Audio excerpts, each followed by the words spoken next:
Estamos aquí nuevamente con ustedes. Les comento que el tema que vamos a tratar el día de hoy, prácticamente dentro de lo que hemos hablado y de lo que les he dicho acerca de diversos temas, hoy vamos a hablar de un tema interesante que se llama las pérdidas y sus consecuencias. Este es un tema que me pidieron que desarrollara las personas que nos siguen. Magda, te mando saludos. Una amiga de Facebook que me dijo, oye Felipe, me gustaría que trataras el tema de las pérdidas y sus consecuencias, qué es lo que pasa en cuanto a lo que es una pérdida por muerte, que entramos nosotros en los duelos. Sin embargo, hay varias situaciones por las cuales nosotros tenemos pérdidas y a qué conlleva esas consecuencias. Es muy importante considerarlas. Algunas veces, bueno, pues no estamos preparados la mayoría de las veces para poderlas enfrentar, pero tenemos que tomar parte del rol de estos sucesos en la vida. El duelo como tal, pues es una parte existencial que todos tenemos que vivir, que llevar a cabo, que soportar muchas veces y que resolver. Y esto está directamente relacionado con todas aquellas. Voy a tratar cuatro específicamente el día de hoy. Vamos a comenzar con la primera, en la cual les puedo yo decir que el duelo por la pérdida como tal y las consecuencias que lleva ante la muerte es muy importante y además nos pega durísimo. Nosotros estamos creados para llevar vínculos con las personas, con la sociedad y crecer.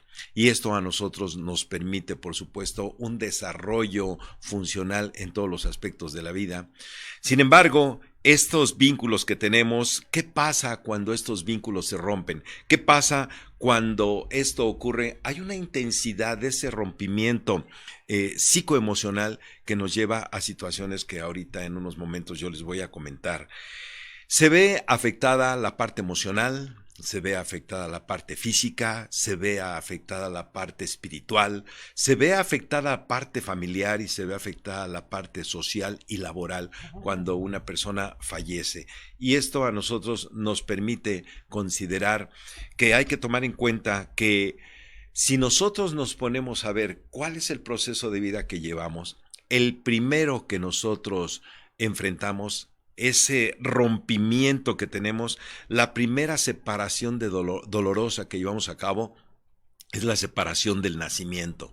Cuando nosotros estamos en el seno materno, en el útero materno, esa separación que ya en algún momento les comenté que puede ser de cierto confort por lo que tenemos y que no necesitamos nada, ese rompimiento cuando nosotros salimos del útero materno, viene a ser un rompimiento, viene a ser una separación como tal que nos permite a nosotros tener y entrar inconscientemente a un estado de shock. Se dice que el dolor definitivamente es inevitable, pero el sufrimiento es opcional. ¿Y cuántas veces esa parte del dolor la vivimos nosotros, pero nos encajonamos en la parte del sufrimiento y estamos allí clavados, metidos, muchas veces sin saber qué hacer, hasta llegar el momento en el cual nosotros necesitamos ayuda profesional, el ir con un psicólogo y muchas veces un poco mayor, hasta con un psiquiatra para que nos medique. La diferencia entre estos es dependiendo de la magnitud de ese shock que nosotros hayamos tenido. ¿Por qué nos dan miedo las pérdidas? Hay un concepto interesante que ayer platicaba yo con una amiga que por cierto le mando saludos, Mar de Salamanca, te mando saludos, sé que nos estás viendo, y hablaba con ella acerca de los apegos. Ella de alguna manera conoce mucho de esto, yo creo que más de alguna manera mucho. Ella es terapeuta en Access Consciousness y hablábamos acerca de este tema en donde el miedo a sufrir es por los apegos que tenemos y efectivamente esa parte dolorosa de la muerte nos afecta y también nos afecta por la idiosincrasia que nosotros tengamos o que tenemos. Las condicionantes que nos llevan a vivir el tipo de pérdida y la resolución de la misma también está directamente y proporcionalmente relacionado con el tipo de cultura educativa que tenemos en cuanto a la religión. Si nosotros nos ponemos a pensar cuáles son las filosofías occidentales y cuáles son las orientales, las filosofías o religiones occidentales nos llevan a un apego absoluto y total, en donde nos encasillan, nos encajan y nos atan a las personas con los apegos. Los orientales es diferente, ciertamente diferente. Las filosofías hinduistas, las filosofías budistas, perdón, las filosofías taoístas, son diferentes porque permiten a través de esta filosofía o estas religiones que llevan desde el inicio de su nacimiento, es decir, desde la idiosincrasia que tienen, nos permiten a nosotros conocer que el proceso de la muerte, que finalmente conlleva a un apego, cuando se está hablando, insisto, de la filosofía occidental, en la budista, en la taoísta, en la oriental, el desapego no es tal, y ven el proceso de la muerte como una situación natural. Caso contrario a la que nosotros, los occidentales, llevamos, salvo que nos metamos a la otra filosofía que ya les comenté. Dentro de todo esto se tiene que llevar a cabo una serie, volviendo a la parte en la cual nosotros encontramos los occidentales, la mayor parte de nosotros como tal, a los apegos. Y vamos a comenzar con el duelo. Estos duelos por estas pérdidas nos llevan a uno que es muy fuerte, el duelo por la separación de un ser querido, es decir, por la muerte. ¿Qué ocurre en este aspecto? Este proceso de duelo puede ser tan intenso dependiendo de la relación que hayamos llevado nosotros por la persona.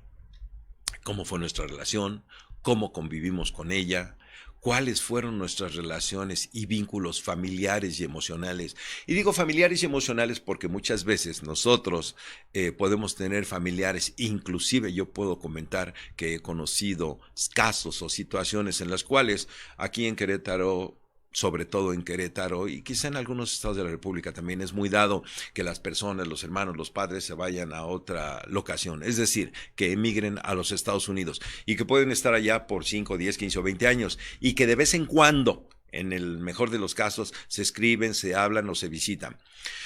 Pero también hay algo muy importante, ser que no es visto, ser que no es sentido, no es amado. Entonces, cuando tú tienes un vínculo lejano con algún familiar, después de 15, 20 años, le dice a una persona, oye, fíjate que tu papá se murió. Y dice, ¿mi papá? Ok, mi papá. No, pues tiene como 20, 25 años que no lo veo. Entonces, no es tan sentido como tal. Pero cuando el rompimiento de ese vínculo es de un familiar cercano, con el cual convives, con el cual disfrutas, con el cual tienes alegrías, tristezas, peleas, todo ello, esa parte del vínculo llega a ser sumamente fuerte, de tal manera que entramos nosotros con ese vínculo de la pérdida, de la muerte de un ser querido y amado con el cual convivimos. Primeramente entramos en una etapa de shock. Esa etapa de shock es un rompimiento en el cual decimos, ¿qué es lo que está pasando? ¿Por qué ocurrió? ¿Qué es lo que sucedió? Y aquí hay dos cuestiones que quiero anticipar un poco, que puede ser la muerte repentina o una muerte de alguna manera por causa natural, que puede ser por vejez o por una enfermedad. En esta parte, cuando se da el shock, es cuando hay un rompimiento. Aun cuando yo no lo recuerdo, yo estaba muy pequeño, tenía yo quizá 3 o 4 años. Mi abuelo, en aquel tiempo quizá tendría, pues probablemente mi edad, o a lo mejor mayor. Él viviendo en la Ciudad de México, habiendo emigrado del estado de Guerrero, nació en Iguala, al haber emigrado al Distrito Federal, él tenía un negocio en el cual se dedicaba a lo que antes se conocía como las lonjas mercantiles o tienda de abarrotes como tal, tenía de todo. Y se iba a comprar toda su mercancía a la Merced de la Ciudad de México. Bueno, pues en una ocasión él iba con todas sus compras y sin darse cuenta, un tranvía de los que anteriormente había en México, que hoy quizá muchas personas ni siquiera los conozcan, los jóvenes millennials no conocen lo que son los tranvías o por ahí los han visto, ¿sí? Este tipo de trenes que iban sobre unos rieles en las calles de la Ciudad de México. Él en un descuido fue atropellado. ¿Qué es lo que ocurrió? El shock que impactó fuertemente a la familia es porque había salido en las mañanas. En la mañana había salido cuando les avisan que tuvo un accidente y que falleció. Y esto ocurre en esa parte de la muerte o la pérdida por fallecimiento improvisto, en donde se llega a lo que es la parte del shock. Entra uno a la parte de la incredulidad, decir, ¿pero por qué? ¿Por qué ocurrió esto? Y cuando el vínculo amoroso con la con la persona, perdón, que puede ser también la pareja, pero con la persona es muy fuerte, o sea, viene la incredulidad, pero ¿por qué? Si hoy en la mañana lo acabo de ver, me acabo de despedir de la persona, le di un beso y nos despedimos muy bien, muy fuertemente, nos abrazamos, desayunamos juntos. Entonces, esa incredulidad, de ahí, según los estudios, de esta parte de las pérdidas, los duelos y las consecuencias, nos lleva a lo que es la parte de la ira. Viene una parte de enojo. Nos enojamos. ¿Por qué? ¿Por qué ocurrió? Y viene la parte del enojo y la parte de la negación. No es posible. No, no, de ninguna manera. Hace unas cuantas semanas estaba yo en un hospital de la Ciudad de México. Fui por allá a ver a una amistad que fue operada.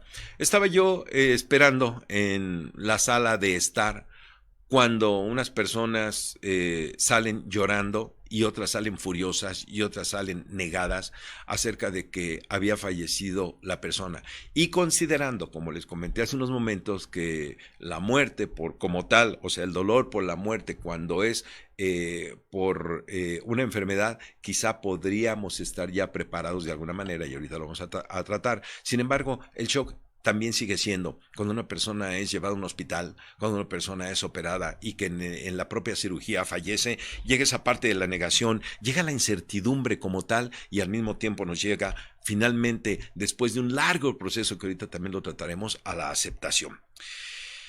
Esto nos causa problemas, introspección, tristezas, nos causa dificultades, cansancios para dormir. Yo recuerdo que mi padre falleció hace aproximadamente 28 años y él falleció de una enfermedad. Cuando estamos hablando de un fallecimiento por enfermedad, ya hay algo que se conoce como la preadaptación a la pérdida de un ser humano. En el caso de mi padre, él tuvo, estoy hablando de 1991, no, 1990 fue cuando ocurrió, le diagnosticaron cáncer. Fue con el médico, con el especialista y nos dijo a mi hermano y a mí, señores Muñoz, pues déjenme decirles que su padre tiene cáncer. Para nosotros fue un shock, fue algo impactante, sobre todo por el amor tan grande que hoy por hoy manifestamos en el corazón de nuestro padre, pero que en aquel momento estaba vivo y era muy agradable vivirlo. Era muy agradable estar con él, una persona sumamente bella, tierna. Bueno, cuando tienes estos vínculos y la persona es de este tipo, te duele más. No deja de dolerte aun cuando la persona haya sido enojona, que te haya maltratado y haya hecho cosas, pero son diferentes los conceptos en los cuales se entra en esta etapa psicoemocional de shock. Y cuando nos dicen a nosotros que tiene cáncer, ya decíamos, bueno, pues vamos a ver para tratarlo, vamos a ver qué se puede hacer con esta situación. Total que le hacen una serie de estudios y cuando nos dan los resultados viene el shock más intenso en este rompimiento, como yo les estoy comentando, en donde nos dicen, su padre está en etapa terminal. Situación que nosotros no sabíamos, la familia no lo sabíamos. Nos dimos cuenta en un momento que él, siendo una persona no de gorda como tal, pero llenito, con una cierta barriguita, pancita, empezó a adelgazar, y nosotros no sabíamos por qué. De ahí que comienza a tener una inconsistencia al orinar. Vamos nosotros para poder tratar la situación de su próstata y en ese momento fue cuando después de todos esos estudios nos dicen que tiene un cáncer y además lo que nos viene a entrar al tipo de shock que les digo es cuando ese cáncer es fase 4, terminal y además metástasis en todo el cuerpo. O sea, nosotros pasamos por todas esas etapas y la gente que pasa por todas esas etapas es muy difícil. Sin embargo, conforme va pasando el tiempo, nosotros también tenemos la esperanza de que pueda curarse. Pero una vez que el diagnóstico médico ha sido dado en esa predisposición por enfermedad, sabemos que va a haber una pérdida y empiezas a trabajarlo, pero la mente no te da para más. La mente no lo concibe. Los sentimientos y las emociones están conflictuados. No hay manera de que puedas tener en ese momento cuando el desequilibrio es absoluto y total y empiezas a pensar qué es lo que va a ocurrir cuando desaparezca, qué es lo que va a ocurrir cuando fallezca, en qué tiempo va a ser. Pero después de este corte les sigo comentando acerca de este proceso de el duelo por la pérdida de un ser querido a través de la muerte. Regresamos. Continuamos hoy con Felipe Muñoz. Los duelos en las pérdidas son únicos y personales, y dentro de un seno familiar, a la pérdida de un elemento de la familia, cada uno lo vive de manera diferente, cada uno lo vive de manera distinta. Todo está en función de el apego como tal que se tenga o el vínculo que se haya tenido con la persona y también la forma y el carácter. Esto como tal nos lleva a que de cualquier manera tenemos esa parte que tenemos que superar como tal. El tipo de relación que se haya llevado, como yo les comento, es el acercamiento, el amor, el cariño. Y bueno, no tenemos que evitarlo definitivamente, porque llega un momento en el cual se supera y hay personas que se quedan pues estancadas en ese dolor que les cuesta muchísimo trabajo hacerlo. Conozco personas que en algún momento, hoy por hoy, después de 4, 5, 7 años, siguen sufriendo fuertemente ese acontecimiento de la pérdida del familiar. Y lo peor de todo es que ellos mismos están sufriendo. Y bueno, yo creo que para esta situación, y estoy convencido más que creído, se tiene que tratar para poderlo concebir como un proceso natural de la vida. Pero ¿a cuántas personas hoy, después de años, van al cementerio, van a la sepultura de ese ser querido y cada que le dejan algo, lejos de agradecer, porque ya no está, porque pasó a otra vida, cualquiera que ustedes quieran creer que es o que existe, el dolor es tan fuerte que cada vez que van lloran. Y ese sentimiento, dicen también algunas corrientes filosóficas, no dejan ir al ser querido y lo tienen atrapado. ¿Será verdad o no? Cada uno lo vive a su propio modo. Vámonos con la siguiente pérdida. Es la pérdida de las capacidades físicas y o psicológicas.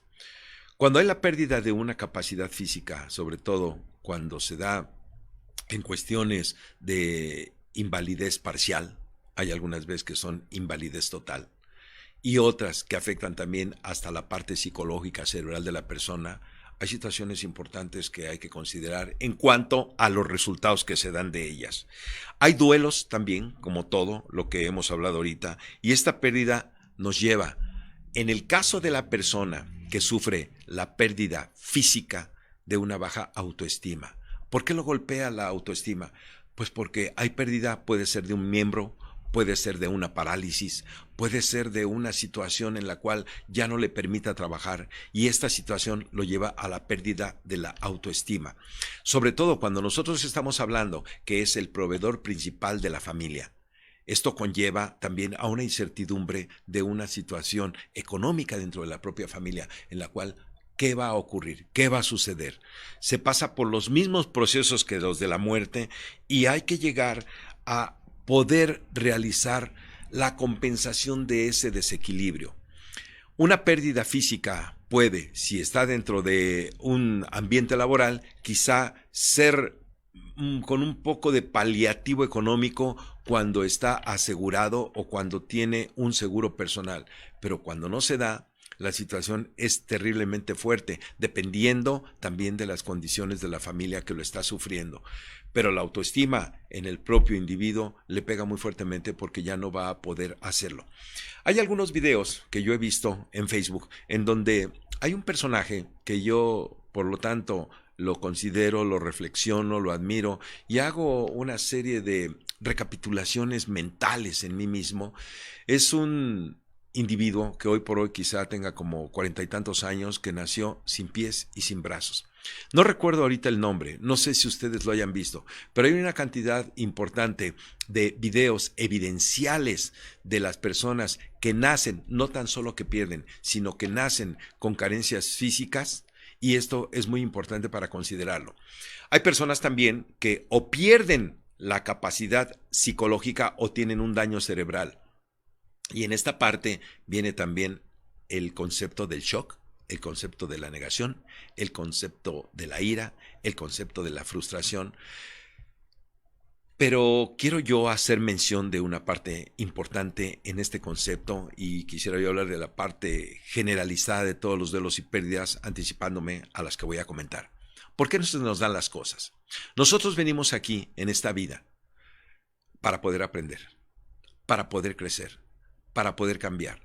Y resulta que muchas veces nos presenta la vida situaciones que pudieran ser más allá de las fuerzas de nuestras propias capacidades, para poderlas aceptarlas, para poderlas equilibrarlas, para poder vivirlas. Y esta situación, en cuanto a la pérdida física de las personas, también es una prueba de qué es lo que tenemos que hacer con ello. Se dice también que la vida no nos pone a nosotros pruebas más fuertes de las que somos nosotros capaces de soportar. Así es de que no es sencillo, no es fácil, pero tampoco podemos evadir ni nuestra capacidad de respuesta ni nuestra responsabilidad ante poder reequilibrar y reencontrar esa parte que nos permita seguir adelante. Y obviamente, si nosotros no somos los que tenemos la pérdida física, tenemos nosotros que apoyar a las personas, nuestros familiares que lo hayan sufrido o sucedido, también a través de lo que son, perdón, está sonando el teléfono, lo estoy cortando, de lo que son aquellas pérdidas que nosotros tenemos como tal, y hacerlo por medio de psicólogos, de terapeutas, de psiquiatras, para poder superarlo y poder entrar al restablecimiento de lo que es nuestra vida personal. Vámonos a una parte que también es duelo importante, que es la pérdida de empleo.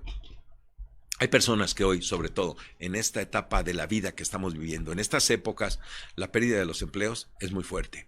Yo recuerdo un ejemplo que les voy a comentar ahorita de un amigo que tenía un puesto muy bueno en una institución bancaria en la Ciudad de México. Él era director nacional de crédito en una banca, que por cierto esa banca ya no existe. Bueno, pues después casi de 20 años de haber estado trabajando en la banca, él tenía ya una vida muy hecha, ya estaba de alguna manera con su círculo, puedo yo llamar de habitual y costumbrista, de hacer lo mismo todos los días. Se levantaba, se bañaba, iba al trabajo, pero además el empleo que tenía era muy bueno y ganaba bastante buen dinero. Pero la situación aquí estriba en un concepto interesante.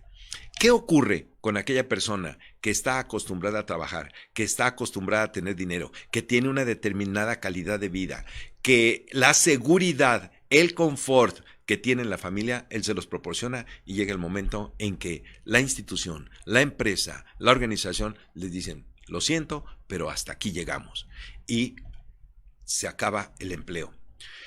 El shock que conlleva a la persona es de frustración, es de falta de capacidad de poder responder ante las situaciones de la vida.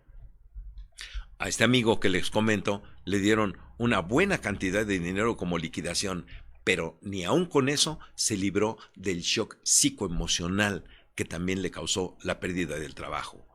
Tenía un estilo de vida, como yo les había comentado, y muchas personas tienen hoy por hoy ese estilo de vida.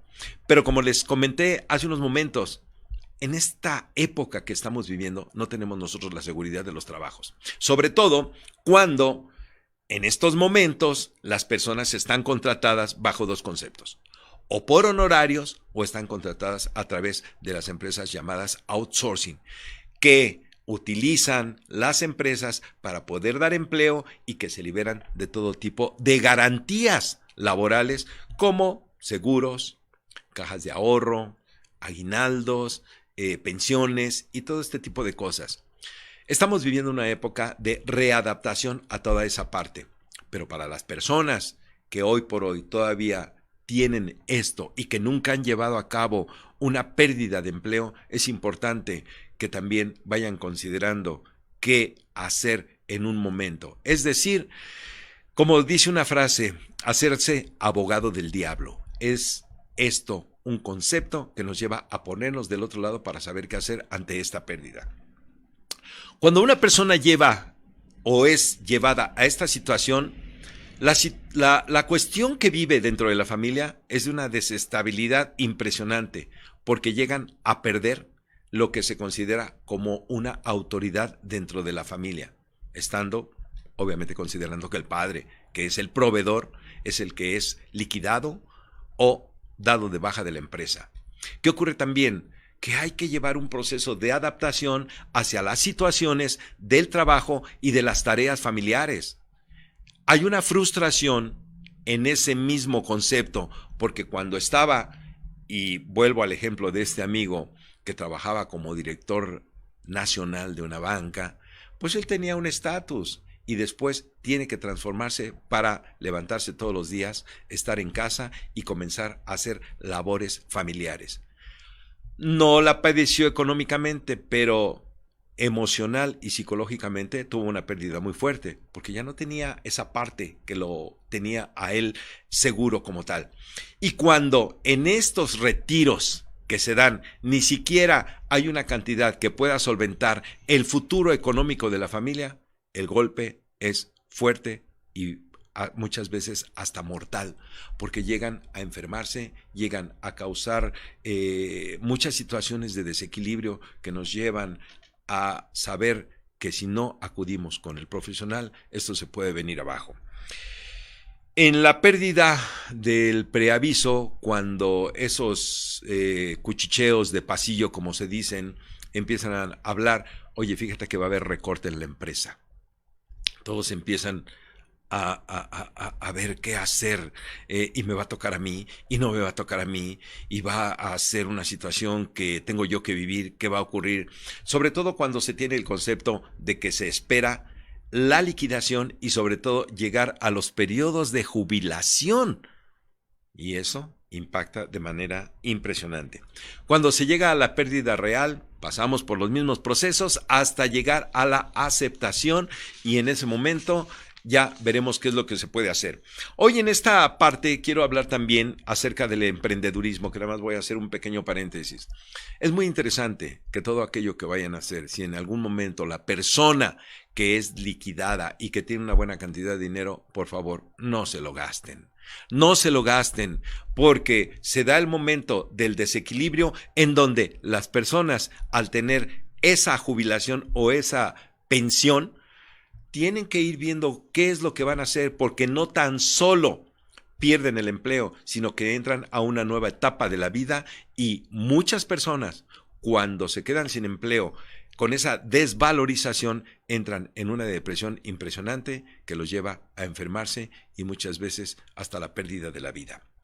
Estas emociones se dan negativas y se llega a pensar hasta que la empresa que se quería era una maldita empresa que no servía para nada y además esa parte del concepto vengativo. Qué bueno que me sacaron porque yo no quería estar allí. Pero los sentimientos son reales o son sentimientos de venganza, de vengativismo. Las personas mayores en este duelo suelen tener mayores conflictos porque en este mercado que estamos viviendo actualmente, una pérdida de trabajo, y se lo digo porque ya desde hace años, yo estoy considerando aproximadamente un poquito más de 20, 25 años, las personas, y yo se los digo porque yo personalmente lo viví, y les comento el ejemplo.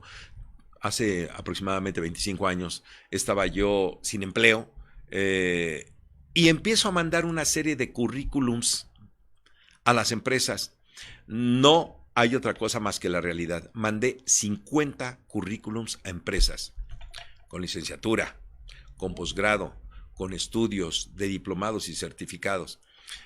Y en una de ellas, yo en ese momento vivía una relación de pareja familiar, y en una de ellas me hablan por teléfono y me dicen, señor Muñoz, y con los apelativos que se utilizan, licenciado, doctor, arquitecto, etcétera, que somos los mexicanos muy dados a ello, licenciado Muñoz, le quiero decir que usted fue aceptado para el empleo al cual se postuló. Sin embargo, tengo una pregunta que hacerle porque me queda una duda. Y yo, totalmente entusiasmado, después de haber mandado 50 currículos a empresas, le digo, sí, cómo no, con muchísimo gusto, señorita, dígame, ¿cuál es lo que quiere saber o qué quiere saber de mí? Me dice, ¿qué edad tiene usted? Cuando yo le digo mi edad, me dice la persona, ahora sí, como el programa que había antes de la carambola o la pirinola, no recuerdo cómo se llamó, que me dijeron, lástima, usted ya no puede competir, ya no puede seguir adelante. Digo, señorita, ¿por qué? Dice, porque se pasa de un año de nuestra edad límite. Digo, señorita, Quisiera yo tener una entrevista con ustedes. Quiero que me entreviste, por favor. Quiero que me vea físicamente. Yo parezco de 10 años menor de lo que puedo tener ahorita. Obviamente la señorita me dijo, no, de ninguna manera. Usted ya no puede hacerlo. Me salió de allí, del concepto que yo tenía, es decir, me sacaron de la jugada. Y bueno, pues tuve que continuar adelante hasta tomar la determinación de continuar por mí mismo. Y bueno, quiero decir que esta parte en la cual yo quise conseguir trabajo era simplemente nada más porque pues quería yo realizar algo. Nos vamos a un corte comercial y regresamos nosotros con las pérdidas y sus consecuencias. En breves minutos regresamos hoy con Felipe Muñoz. Gracias, pues nosotros continuamos con nuestro tema de las pérdidas y sus consecuencias. Y quiero saludar, me están enviando saludos de las personas que nos están viendo. Chelito Sánchez, muchas gracias por estarnos viendo. Mar Rodríguez también, te mando saludos, un beso a todos ustedes. Eduardo Muñoz Álvarez del Castillo, que nos habla desde Pozos, Guanajuato. Normita aquí en su face lo tiene como JGUI, no sé tu apellido, pero bueno, Norma, también te mando saludos y a todas las personas que nos están sintonizando y que nos están viendo aquí a través de la plataforma de Metrópolis Querétaro. Vámonos al duelo por la separación o divorcio. El duelo por la separación o divorcio es un duelo por ruptura amorosa y esto es uno de los más estresantes que podemos tener en la vida de las personas. Si bien es cierto que los anteriores, como el de la muerte, como la pérdida del trabajo, son impactantes, cuando una persona fallece, pues ya sabemos que no la vamos a volver a ver. Cuando un trabajo se acaba, igual puede ser muy similar, ya no lo vamos a tener. Pero cuando hablamos nosotros acerca de la ruptura amorosa, viene una frustración, viene un dolor tan intenso, porque la ruptura nos está llevando a una serie de desquebrajamientos de lo que es la parte emocional, de los proyectos, de los planes que teníamos con la persona, de lo que habíamos forjado juntos. Platicando también con alguna de las amigas que tengo en el Facebook, decía, ella es separada ya desde hace, bueno, algunas de ellas 2, otros 5, otros 7 años, son varias hoy por hoy que están separadas y todas coinciden en que cuando se casan, no se casan con la intención de poderse divorciar, no se casan para el rompimiento, siempre hay una serie de proyectos. Sin embargo, esta parte que los lleva es porque en el transcurso de la vida marital o de la vida en pareja, estén casados o no estén casados, de alguna manera se hacen proyectos. Y este tipo de proyectos nos lleva a que una vez ese divorcio que se está dando o esa muerte por el amor como tal, que por cierto voy a comentar algo aquí muy importante. Dicen que, por ahí escuché una historia en donde dicen que cuando se casan las personas y se casan por la iglesia, dice, y estarán ustedes unidos hasta que la muerte los separe. Se dice por allí que esto fue manipulado por la religión católica porque anteriormente de que esto fuera así, la palabra o la frase que se decía, y ustedes se mantendrán unidos hasta que la muerte del amor los separe, no hasta que la muerte física los separe. Sin embargo, la concepción que nosotros tenemos, como bien lo dije hace unos momentos, esa idiosincrasia occidental que tenemos y también como mexicanos, mexicanas que tenemos, es que nosotros tenemos que estar hasta que la muerte nos separe, sin nada más que tener en cuenta lo que les acabo de comentar, hasta que la muerte del amor los separe. Y hay muchas personas que esta parte de la muerte por el divorcio les impacta tan gravemente y más fuerte, como ya se los había comentado, de la muerte por la persona, de la pérdida del trabajo. Y vienen preguntas que nos hacemos nosotros. ¿Qué fue lo que ocurrió? ¿Qué fue lo que hice? ¿En dónde estuvo el error mío o qué fue lo que pasó?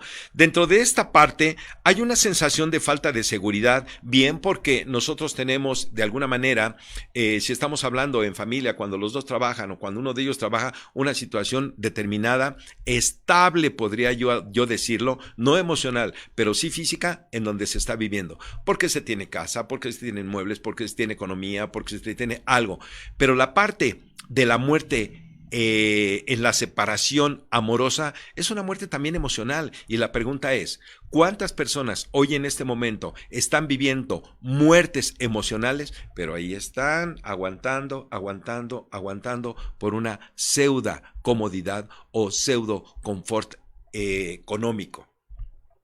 Si la parte de la separación se va a dar, es importante considerar que también se está atado a una condicionante económica cuando aparentemente se cree que se está bien, pero por dentro no se está bien.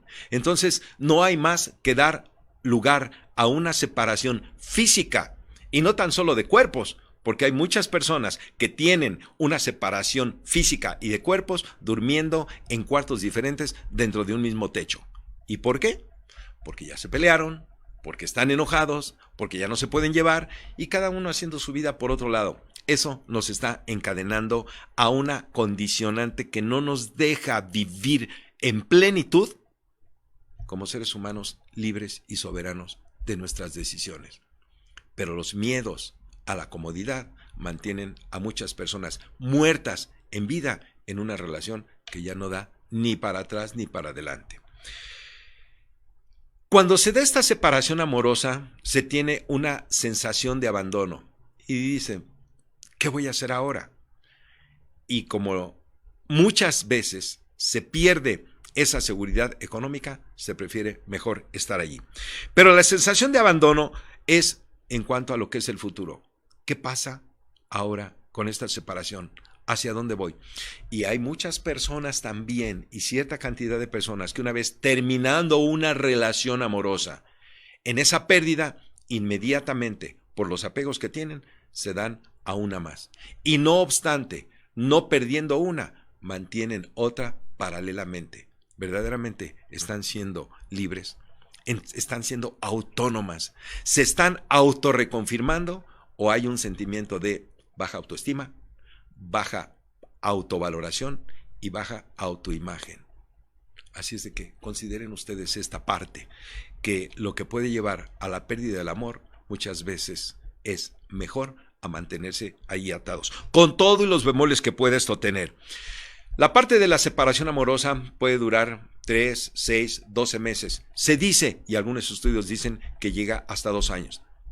Pero también hay algunos psicólogos o estudiosos de esto que dicen que cuando esta pérdida se da de manera fortísima y a los 6 meses no se puede superar, hay que ir ya también a tratamiento psicológico, terapéutico o hasta psiquiátrico. La sensación de arrepentimiento que se da llega después de los procesos que ya hemos hablado, del shock, de la negación, de la ira, del arrepentimiento, llega la parte de la aceptación. Y la parte de la aceptación en todas las pérdidas es muy importante. Hay una parte muy condicionante que llevan en los grupos de autoayuda. Ahorita estoy recordando los grupos de Alcohólicos Anónimos o los grupos de Al-Anon, que la aceptación hace que nosotros en ese momento de aceptar ya estamos dando cabida a la sanación para encontrar y llegar al equilibrio emocional. Nos vamos al duelo que tienen los niños ante el divorcio de los padres. ¿Cómo se vive esta parte de los niños? En la parte de los niños, el divorcio de los padres también es un shock emocional muy fuerte, sobre todo por la idiosincrasia que se tienen y cuando muchas veces dentro del seno materno, paterno-materno se dice y nosotros vamos a estar siempre unidos, para siempre juntos. Y este duelo de los niños divorciados puede ser también muy fuerte como al duelo de los niños que sus padres se divorcian, que sus padres se mueren. Hay fases, como ya se las comenté, de negación. En el niño hay también una fase muy importante, que es la de la culpa. Muchas veces los niños se llegan a culpar porque fueron ellos los protagonistas, así creen ellos, de la separación de los padres. Y aun cuando no lo dicen, hay esa parte de la culpa, del miedo, del enojo, de la tristeza, de la parte de la seguridad. Y en esta situación, cuando la relación paternal o parental como tal se da, hay vacíos que se quedan en casa, el vacío físico, el vacío emocional, el vacío de la seguridad. Y dentro de esta parte vamos a la situación en la cual los padres intervienen muchas veces equívocamente y por falta de conocimiento, que son los roles que los dan a los niños cuando ellos se separan, y se los voy a mencionar a la letra para no equivocarme y que los tengan en cuenta ustedes.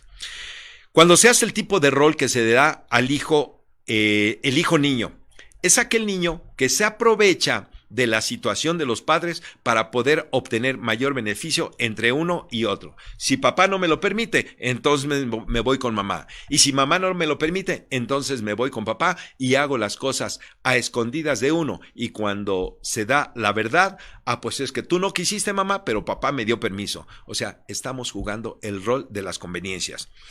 Cuando al hijo se le da el rol del adulto, que se le exige madurez para poder entender, dependiendo de la situación que se tenga, la separación de los padres. Hay personas, y en una ocasión escuché y supe de unos amigos, que teniendo sus padres 50 años de casados, que habían vivido una situación, una familia disfuncional, llega la separación después de 50 años de casados, a punto de festejar sus bodas de oro. El shock en familia fue impresionante. Los hijos no lo concebían. ¿Cómo se van a separar nuestros padres? Y de ahí viene una serie de connotaciones, tanto emocionales, mentales y sociales. ¿Cómo vamos a permitir que la sociedad, después de 50 años, habiendo sido una pareja ejemplar, ahora tengan que separarse? Pues también se da. Volvamos al rol que se le da a los niños, el hijo mensajero. Aquel que utilizan al hijo para decirle, ve y dile a tu papá esto, ve y dile a tu mamá lo otro, en los cuales ellos traen sus broncas y utilizan al niño como mensajero de corre, ve y dile. El hijo terapeuta, aquel que pretenden los padres que les ayude para superar sus conflictos emocionales, platicándole a los niños lo que ocurrió y todavía, lo peor de todo, hablándole al papá o la mamá de mal manera y hasta con malas intenciones, es decir, poniéndolos en un sentido negativo. ¿Qué es lo que están haciendo? Como una parte de vengativismo del padre hacia la madre por la separación o viceversa, el hijo como tal terapeuta tiene que ayudar a los padres a separar esta situación entre ellos por el vínculo roto. El hijo lo estorbo. Se llega a ser muy defraudante para los niños cuando el padre o la madre llegan a casarse y estos padres en su nuevo matrimonio tienen un hijo o una hija recién nacido y el hijo que ya tenían se siente desplazado, se siente estorbado porque no saben cómo llevar a cabo esta situación. Amén de todas aquellas situaciones que los padres puedan ellos llevar a cabo para continuar en lugar de una relación familiar conjunta con una separación entre el tuyo y el mío. Hay por ahí una película que yo les recomiendo que vean, es Los tuyos, los míos y los nuestros. Creo que eso es algo que debía de llevarse a cabo. Vamos con el hijo vengador, aquel que toma partido en las broncas o querellas parentales sin que nadie se lo pida y ya se siente parte de ello, porque lejos de ser una cuestión de dos, ahora es de tres y el hijo se está metiendo en esas situaciones y lo peor de todo, los padres se lo permiten. El hijo dividido. Cuando los padres aconsejan y le dicen, ve y dile a tu mamá esto. Cuando aconsejado es el qué decirle a tu mamá, qué decirle a tu papá, qué pedirle, cómo ponerlo, cómo calificarlo. Y bueno, finalmente están creando una división entre los padres cuando lo mejor que podían hacer para la sanación del propio hijo es hablar de la mejor manera con el padre o la madre separado y, ejemplo, como padre, yo decirle, tu mamá siempre fue la mejor de las madres de verdad. Sin embargo, estoy hablándote a ti, hijo o hija, como madre, no como pareja. Hablar con los hijos de cuál fue la situación que se dio, a qué llevó al rompimiento de la pareja, a la separación, y no tampoco llevar a cabo algo que se dice, pues yo me mantengo aquí en familia y lo hago todo por mis hijos, aunque no lo soporto al tipo o no lo soporto a la tipa, pero bueno, todo lo hago por mis hijos. Hay una relación que en cuanto a los sentimientos y las emociones, en el etéreo, como se puede decir, se manifiestan esas emociones. Y sabemos que no se dan de buena manera, pero se está soportando una situación que no es nada agradable y completamente disfuncional y desequilibrada. Y estamos viviendo nosotros situaciones complejas en una pseudo comodidad familiar. ¿Qué podemos hacer cuando los padres se separan? A los niños hay que darles espacio, hay que dejarlos llorar, hay que proveerles de un espacio en donde puedan ellos sacar su enojo, su frustración, ayudarles a entender la separación, a decirles cuáles fueron las razones, a que nos vean a nosotros los padres, madres llorar también, que sepan que somos humanos y que puedan entender esos procesos de vida y que si bien sí se lleva a cabo una separación en donde los rompimientos emocionales se dan, pues ahí es en donde nosotros estamos terminando con todo esto. Los niños también, importante que puedan realizar algún deporte para que puedan sacar esa energía o esa tristeza y que esos deportes puedan generar endorfinas en sus mentes y puedan tener de alguna manera una recuperación más rápida. Que no los hagan sentir culpables, que les quiten sus miedos, esos miedos de falta de seguridad y que puedan también darles la mayor comprensión posible. Y termino con las 4 emociones que tenemos del dolor por la pérdida. La dimensión emocional, cuando sentimos culpabilidad, enojo, frustración, tristeza, reproche, soledad, ansiedad. La otra, la dimensión física, en donde nos falta el aliento, donde sentimos huecos en el estómago, en donde nos da dolor de cabeza, tenemos fatiga, no podemos nosotros tener la suficiente energía para hacer las cosas diarias. La tercera, la dimensión cognitiva, en donde muchas veces se dan alucinaciones, tanto visuales como auditivas. Es que estoy sintiendo que me habló, es que vino y me habló mi papá, o vino o me habló mi papá, o mi mamá, o mi esposo ya fallecido. La dimensión conductual, los llantos, los suspiros, los aislamientos sociales, los trastornos como tal y la falta de alimentación y sueño.